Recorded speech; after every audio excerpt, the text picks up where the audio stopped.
궁핍해지고 여러 가지로 힘들게 되는데 그때 만난 사람이 박록주라고 있죠. 명창 기생이었고 명창이라는 박록주. 그 무렵에 그 박록주를 만나게 되는 거예요. 그래서 김유정이 어느 가을날 아침에 이렇게 목간통, 지금의 목욕탕 같은데 사우나죠. 그런 데에서 이렇게 지나가다가 딱 거기서 나오는 그 목욕하고 나오는 쌩얼의 박록주를 보고 한눈에 반했다 그러죠. 근데 그 박록주가 뭐 그렇게 미인이거나 이렇지는 않다 그러는데 김유정보다 그 뭐 나이가 조금 박록주 나이가 약간 고무줄 나이로 왔다 갔다 하는데 한 4~5살 그 박록주의 동생이 김유정과 같은 나이였다 그러는 걸로 봐서는 적어도 한 3~4살은 위였던 것 같아요. 연상의 여인이었는데 김유정은 아무튼 좀 물불 안 가리고 그 여자를 보고 반한 순간부터 매일같이 편지를 쓰죠.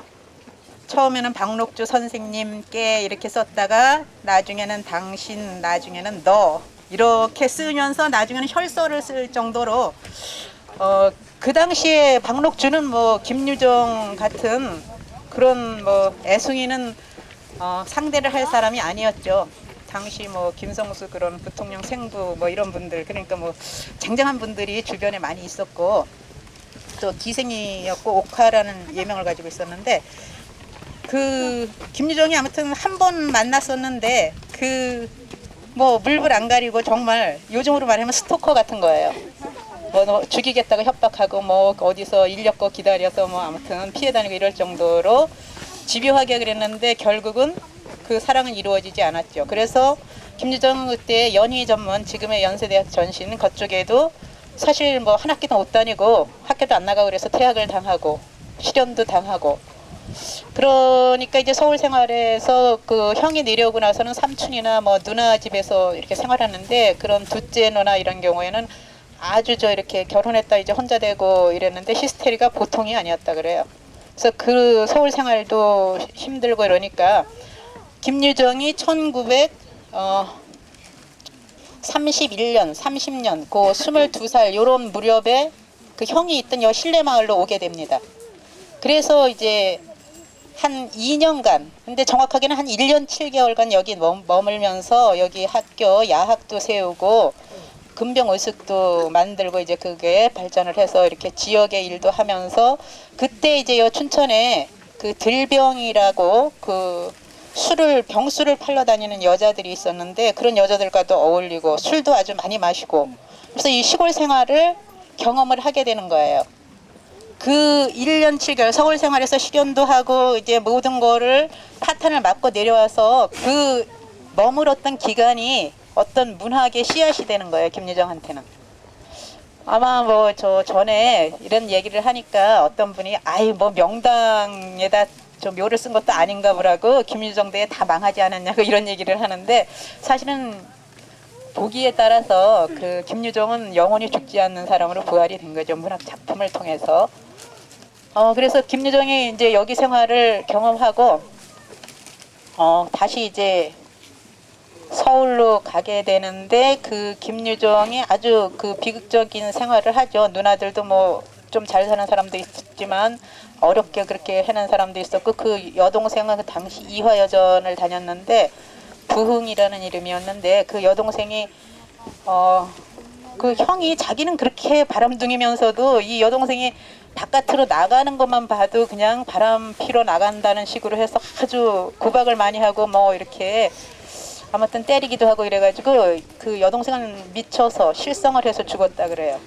그리고 아주 그 아무튼 그런 둘째 누나가 그렇게 히스테리를 많이 했었고 그래서 김유정은 사실은 일본으로 떠나려는 생각도 했었고 여러 가지로 했었는데 이 고향이 어떤 구원이 됐고 여기 와서 그런 농촌 사람들의 생활을 본인이 직접 그 농촌 사람이 아니면서 사실은 옆에서 보았기 때문에 더 정확하게 그 당시의 생활 풍습을 작품으로 승화시킬 수 있었던 것 같은데 아주 그 1930년대 그러니까 정확하게 한 2년간 있었고 그 다음에 35년부터 작품을 발표를 하기 시작을 하죠. 산골나그네가 첫 작품이 되고 그러니까 불과 한 4년 동안 그리고 29살에 죽으니까 그 불과 4년 동안에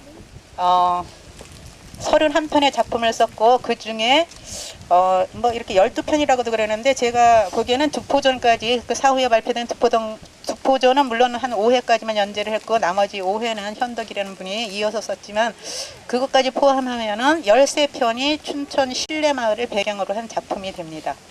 그래서 지금 이제 정확하게 이렇게 작품 배경지로 표지판이 붙은 데도 있고 그냥 뭐 작품이라 그래서 꼭 뭐 어디라고 지정해서는 아니지만 신례마을을 배경으로 한 그런 13편의 작품이 남아있고 그분이 아마 더 계셨다면 어떤 순막이라는 장편 소설을 구상을 하고 이랬었는데 제대로 못 쓰시고 돌아가시고 그렇게 됐죠.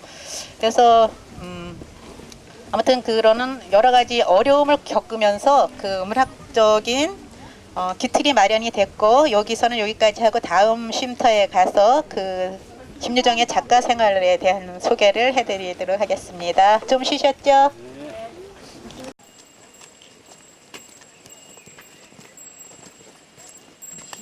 신 선생님, 신용자 선생님, 산신장으로 가요? 저기요. 어떤 게 좋을까요? 시간은 좀 급해요. 빨리 빼주면 좋아요. 신에서 나온 사람들은 0.6km면 만만치 않아요. 아니, 쉬워. 저기 많이 내려와. 없고요. 옛날에 저기 의병들이 진을 치고 이랬던데.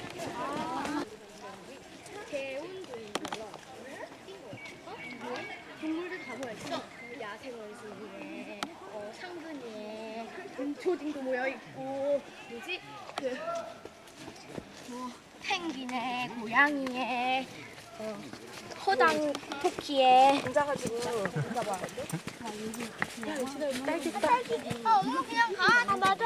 한 달도 많이 먹으면 됐잖아. 하는 식으로 잡아.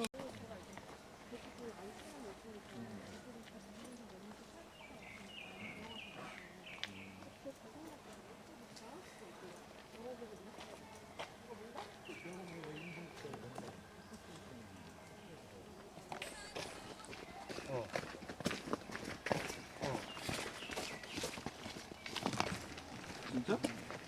저 기억이 안 나는데?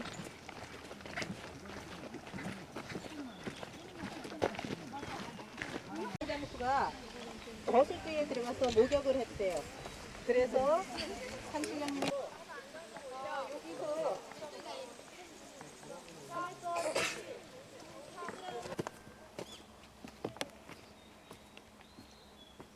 영양고추. 이쪽에 있는 게 노래고 여구.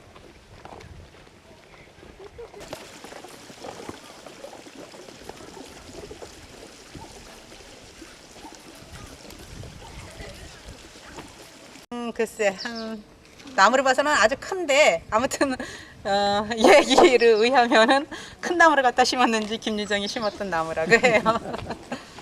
근데 뭐 수령이 뭐 거의 한 200년 돼 보이죠.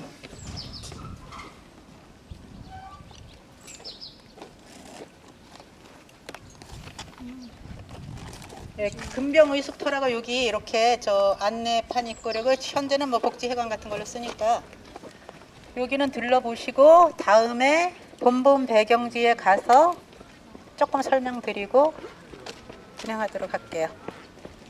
그 학교 인가를 받으면서 이쪽 여기에 금병의숙 있었고 그 김유정한테 실제 배웠던 사람들도 이 마을에 있었는데 지금은 거의 이렇게 돌아가셨어요. 그래서 그분들이 증언도 해주시고 이랬고 요 나무가 김유정이 심었다 그러는 나무인데 심은 건 아니고 아마 옮겨 심었던 것 같아요. 이렇게 굉장히 크죠. 이누티 나무가. 그리고 여기에 기적비가 있고 여기가 이제 작품 속에서 그 소시나 안에에서 좀 등장을 하고 있죠. 그래서 여기가 그런 터라는 것만 아시고 요 바로 맞은편 그래서 금병초등학교가 있어요. 이거를 이어받은 금병초등학교. 원래는 여기가 신남이라는 지명을 가졌었는데도 금병이라는 걸 그냥 유지해서 금병초등학교로 되어 있죠. 그리고요 아마 제가 볼 때는 김유정이 호를 가졌으면 금병이라고 하지 않았을까 싶은데 겸허라는 거 쓰죠. 겸허. 그는 그분이 돌아가시기 전에 벽에 겸허라고 써붙였던 거를 보고 겸허라는 거를 쓴다 그래요. 자, 여기서 조금 쉬었다가 여기 이제 한 두 군데 실제 작품 배경지 보고 문학촌으로 들어가니까 네, 그렇게 움직이도록 할게요. 되고 그 동필 영감으로 나오는 사람이 실제로 여기에 살았던 김종필이래요. 본명은 김종필 씨고 딸만 셋이 있었고 옛날엔 대리사이라 그러죠. 노동을 하기 위해서 데려오는 거예요. 그 작품에서도 그 대리사이로 들어온 사람이 장인 영감하고 뭐 싸우기도 하고 그 동백꽃에도 점순이가 나오죠. 아무튼 점순이라는 이름이 이렇게 나오는데 그 점순이가 결혼을 해서 그 딸이 지금 춘천 시내에 할머니인데 살고 계세요. 네, 그러니까 이거는 실화예요. 본범. 그래서 여기 김유정 행사 때 오기도 하고 이랬대요.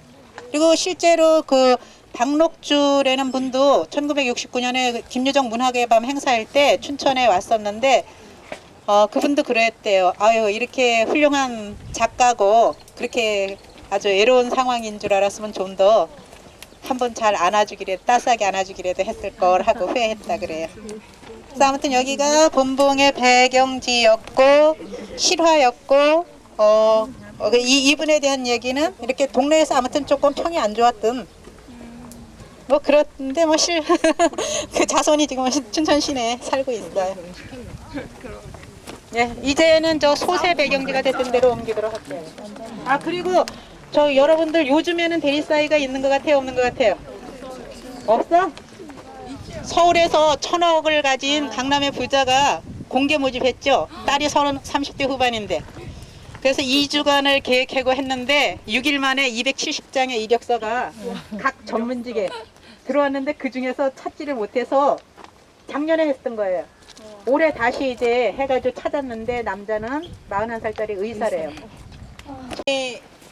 개수기한테 빠져가지고 여기에 와서 이제 아무튼 둘이 뭐 이렇게 좀 같이 있으려고 그러는데 뭉태가 찾아와서 근식이는 요 바로 뒤에 나와가지고 겨울인데 이놈이 빨리 가야 되는데 또 빨리 안 가가지고 1시간 넘게 덜덜 떨면서 아이고 내가 이게 뭔 짓인가 이렇게 후회도 하지만 개수기가 이제 뭉태가 가고 나서 들어오라 그러니까 아주 얼씬 들어가서 또 생각이 바뀌고 이러는 장면이 나오는데 결국에는 그 근식이가 자기 부인의 뭐 속옷서부터 함지서부터 별걸 다 갖다 주면서 나중에는 속까지 들고 나오죠. 그나마 양심은 조금 있어서 아들 수저는 놔두고 집안에 있는 걸 다 갖다 이렇게 하면서 그랬는데 실제로 같이 이제 도망을 가자 그러는데 근식이는 그 김유정 작품 대부분의 남자들이 그렇듯이 그쪽에 나오는 남자들은 다 좀 야비하고 이래요. 그 여자 좀 들병이 덕을 볼까 해서 그러면 좀 편하게 살까 그런 생각에서 이제 같이 도망을 가려고 그랬는데 실제로 그 남편이 있었죠. 개수기 들병이한테는. 그 당시에 들병이들은 아이가 있든가 뭐 남편이 있든가 이런 사람들이 생존을 위해서 그렇게 했던 건데 그래서 도망을 가는데 그 부인이 쫓아나오고 그러니까 근식이는 그러죠. 그 손 내놓고 가라고 부인이 악을 쓰니까 아 이거 우리 솥 아니라고 자기가 가져오나도 아니라고 그런 식으로 얘기하고 그래서 여기가 예, 이 집에 개가 있어서 그러는데 아무튼 여기가 그런 저 주막터예요. 지금은 비어 있지만 뭐해? 어디 갔냐 우체는 또? 우체에 구경해. 재밌어? 많아요.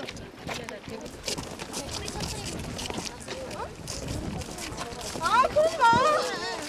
내 친구 발로 밟아서 그거 보고요. 그거랑 둘이 다 보고요.